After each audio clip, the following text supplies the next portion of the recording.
C'était l'année 1945, immédiatement après la Seconde Guerre mondiale. L'Autriche aussi, ainsi que l'Allemagne, étaient partagées en 4 zones, respectivement sous le contrôle des États-Unis, de la France, de l'Angleterre et de l'Union soviétique.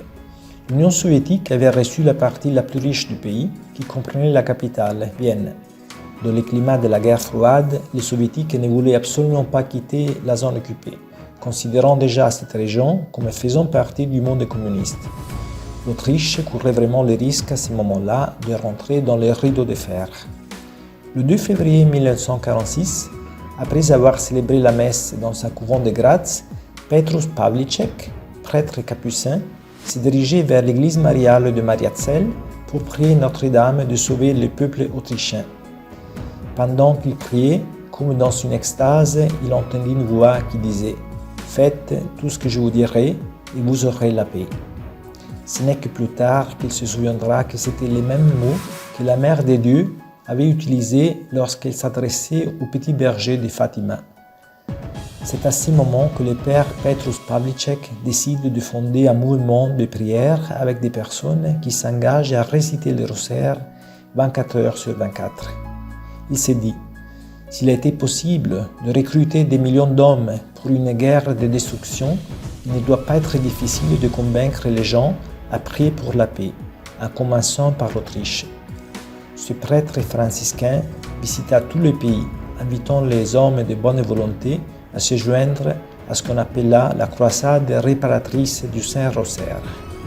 La paix est un don de Dieu et non pas le résultat des politiciens. Et les dons de Dieu s'obtiennent par la prière, a déclaré les franciscains. Il fallait gagner cette grâce de Dieu de la même façon que les soldats conquièrent une forteresse par le biais d'une attaque. Les franciscains réussirent à porter son idée dans tous les pays et en 1955, un demi-million d'Autrichiens, soit plus de 7% du pays, s'engagent à prier le chapelet chaque jour. Le père Pavlicek avait invité le cardinal Theodor Innitzer, archevêque de Vienne, à participer à cette initiative, mais n'avait pas reçu de réponse satisfaisante.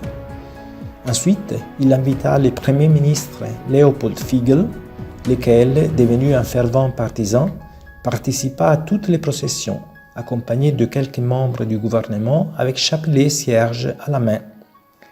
Les ministres avaient entendu parler du refus du cardinal Innitzer de participer aux processions, mais il ne s'est pas arrêté. Il a dit au père Pavlicek « Ne vous inquiétez pas, même si ce n'est que nous deux, je viendrai. Mon pays en a besoin. » En 1953, le ministre Figl est remplacé par Julius Raab, parfaitement en accord avec son prédécesseur. Pourtant, la situation ne changeait pas. Les soviétiques refusaient de quitter l'Autriche. Il semblait que Dieu voulait tester la confiance des catholiques. Plus ils priaient, plus Staline persistait. Mais le miracle s'est enfin produit. À surprise, le 24 mars 1955, les dirigeants du Kremlin invitèrent le président Raab à Moscou pour un échange de vues. Et Raab eut le pressentiment que quelque chose d'important était sur le point de se produire. Avant de partir, il dit au père Pavlicek « Père, s'il vous plaît, priez et demandez au peuple de prier plus que jamais. » Après seulement quelques jours de réunion au Kremlin, l'impossible s'est produit. Sans raison apparente, les soviétiques ont annoncé que, dans les 3 mois à venir, ils allaient retirer toutes les troupes d'Autriche.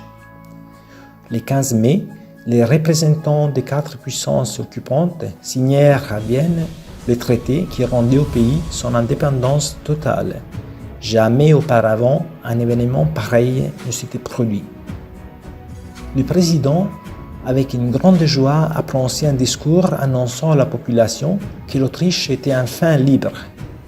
Il a remercié le mouvement du père Pavlicek en disant « Avec nos cœurs pleins de foi aujourd'hui, nous voulons adresser une prière joyeuse au ciel. Nous sommes libres grâce à vous, Marie. » La prière pour la paix mondiale est puissante. Aujourd'hui aussi, comme en 1945, il y a un besoin de beaucoup de cœurs unis invoquant l'aide de la Mère Céleste. Alors, Allons-y, prions le chapelet 24 heures sur 24, afin que la mère de Jésus puisse ramener la paix au cœur de l'Europe et dans le monde entier.